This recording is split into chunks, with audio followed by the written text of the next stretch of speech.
Hello everybody and welcome back to another episode from the Multi-Tools and Blades channel.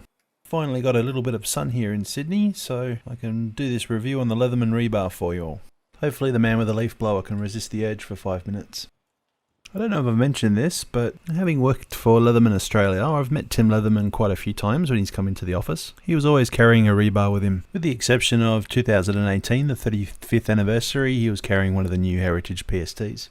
Now, the rebar was released in 2012, and it's simplest to explain that it's just a smaller version of the Super Tool 300.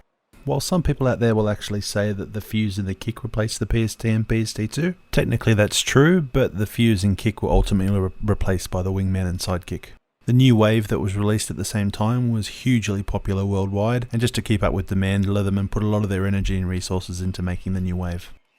So the tool outlay is very similar to what you'd find on a Super Tool 300. Here we have a sheep's foot serrated blade with a hollow grind. It's really sharp out of the box, which is a good thing, but as expected with all Leathermans. If I could complain about one little thing, it would be that the center serration, I'd probably like to see it a little bit sharper and a little bit more protruding.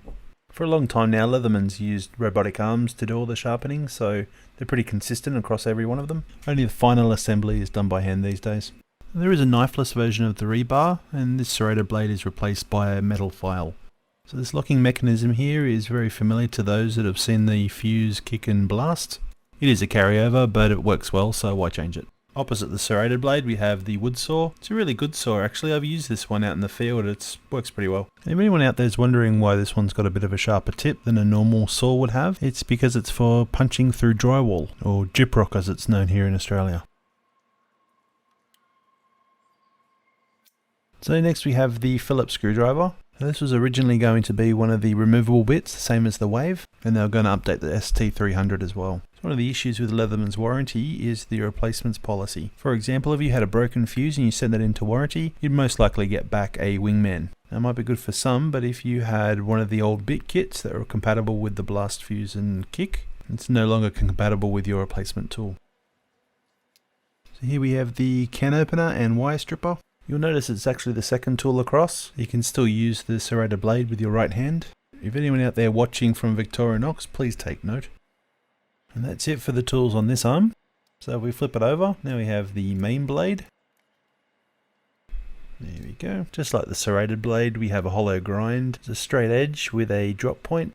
And in previous videos, I've sort of talked a little bit about Leatherman's quality control, or lack thereof. Now remember I said that these are all hand assembled.